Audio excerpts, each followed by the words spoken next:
So our next issue is open source software. So I guess you all know already what open source is. And I guess you can all give examples for that. So let's move on. Basically, it's software with available source code. So anyone can use, change, and distribute. And it's not like commercial software that is protected legally by copyrights, but it's also protected technologically because it's translated to machine code, and it's difficult to actually translate it back to the source code. So that's how people write software. It looks like the English language, but in weird sentences, and that's what the machine can read. And of course, that's the machine language. That's why it's so difficult to go back to the source code. So some examples for open source software: Mozilla Firefox and LibreOffice and Ubuntu and Android and MySQL and Joomla and Apache and Linux. So actually we are surrounded by open source software, open source projects, Perl and PHP and more. We'll skip the story of Linux. I mean, you can watch it. Of course, you have the link on the PowerPoint presentation here. So what's a project? I mean, a classic project, at least in the past. So it's a community of programmers, and they volunteer. They volunteer to develop software, and they make their enhancements or their the software that the code that they wrote available. Okay, so it's usually not really structured. Again, it's volunteers, so there is no boss or team leader or any strict structure for such a community. You can choose, of course, the interest area or what you want to do and how you want to do it and so on. So how does it evolve? Basically, like in the video about Linux, I recommend that you watch it. It starts with an individual or a small group of people, and they have a cool idea usually, and that's how they start it. Anyone can use it. Most people actually just use it. They don't contribute. Most people simply use the software, but a small part will help develop it, will volunteer to develop it, and also there will be part of the users that will report on bugs and so on. Okay.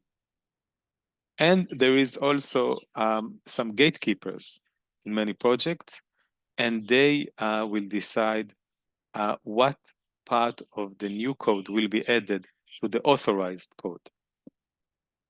So some background, if you go back to the 1960s and 70s, very few knew how to write code, and sharing software was commonplace. It was part of their culture, the programmer's culture.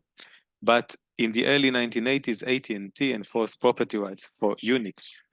And that actually was very painful for many people who contributed, okay, who didn't get paid for the code they wrote.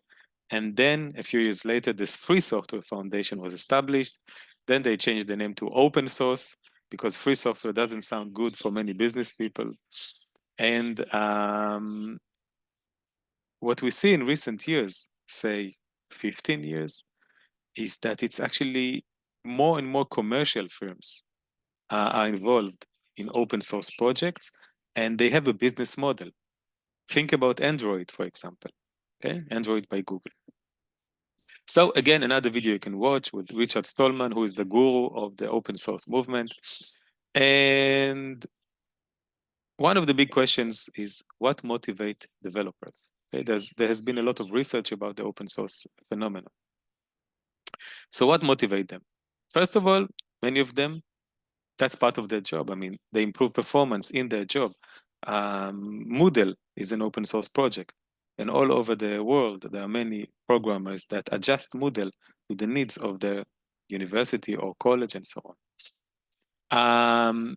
Many would get future job offers. If you are part of a community and people know your skills and know what you're good at, that of course can lead to job offers or some higher future earnings. You get peer recognition. if you are really good at something and you manage to solve some technical issue, then of course there is this ego gratification here, because people say that you are very good at what you're doing. Some are intellectually curious. They want to see how it works. Some learn and enjoy. They love it. They simply write code free of charge. They volunteer because they love it.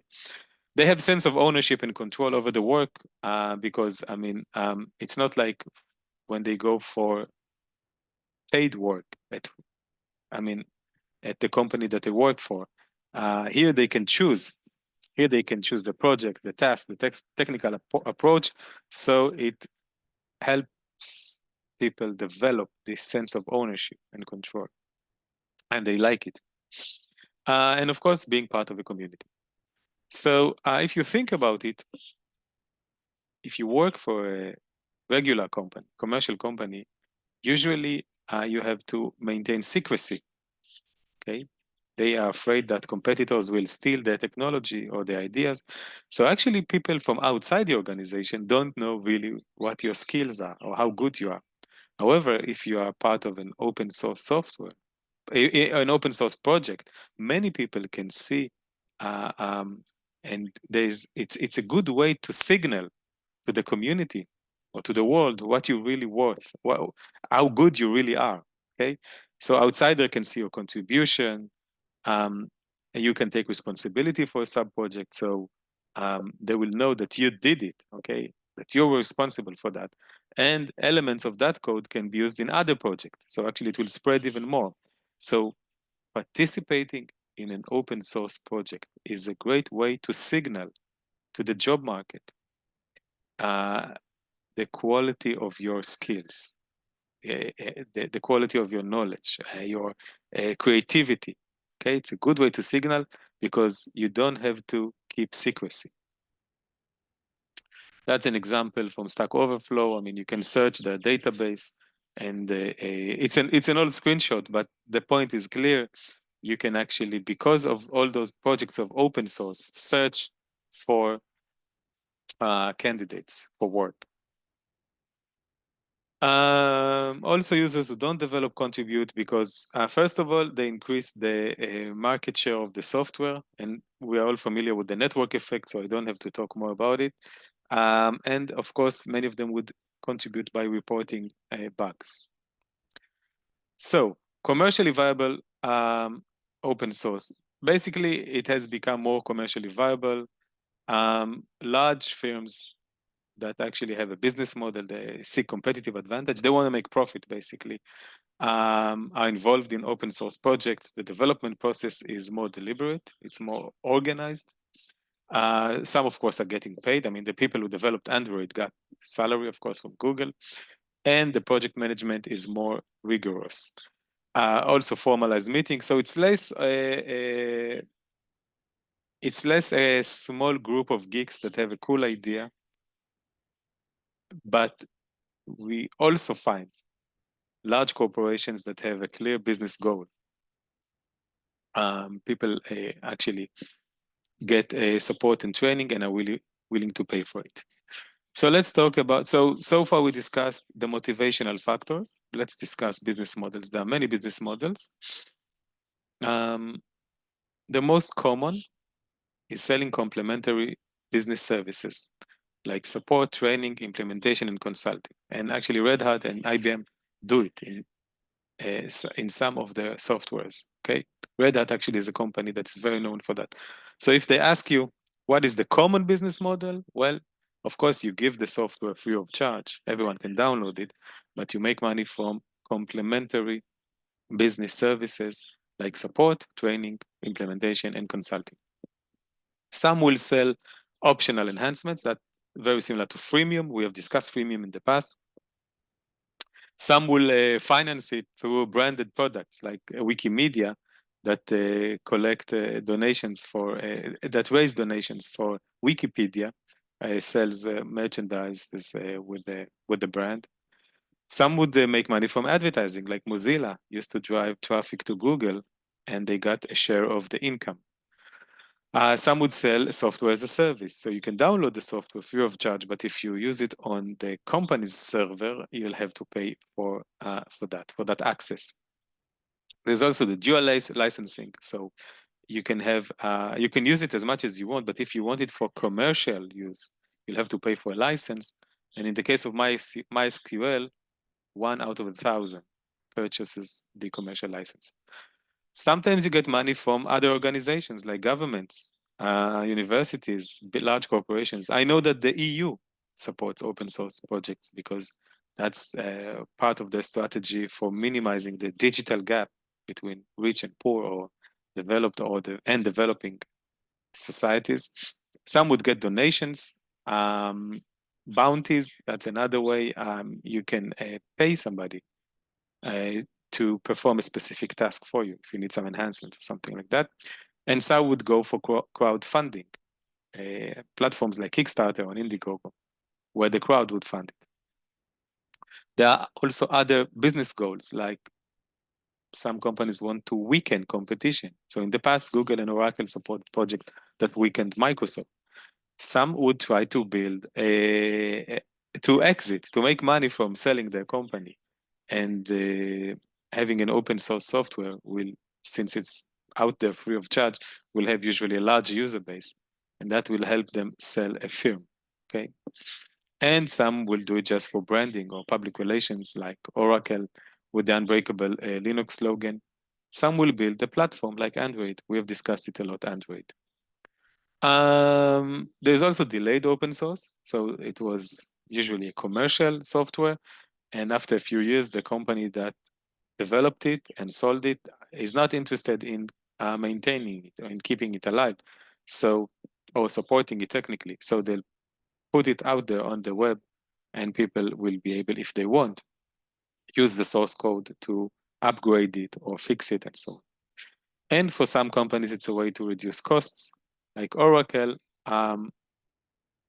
some of the databases actually are open source because that allows a cheaper implementation for its customers. HP supports open source software that increase the value of its hardware, for example. That's another business goal. And you can use open source as part of your innovation process or your R&D process. Apple used to have the Darwin project, and they invited volunteers to help them develop their operating system. More issues. Well, the more issues are less important in this case, so we'll just skip it, and I'll see you. Oh, okay, sorry. There's another issue, and that's the discussion about quality. Where the quality is better, open source or commercial software? So there are many arguments. Some people advocate that open source has high quality because you can, first of all, enhance it. In other words, you can adjust it to your needs. That means for you, it has better quality. You can basically have a better development process. Why? Because if there is a bug in a commercial firm software and you're the programmer, maybe you don't want to report it because you're afraid to lose your job. However, in an open source software, you don't mind. So bugs actually will be reported and will be fixed. It's more peer-reviewed. Sometimes thousands of people work on one code. And sometimes, because so many eyes view the same code, security flaws will be identified more easily. So some people claim that actually, as a method for developing software, open source is better. But others would claim that in many cases, since the source code is available, then hackers will be able to figure ways how to hack it. Documentation in many cases is poor, and the interface in some cases is poor. And that's it. I'll see you in the next video.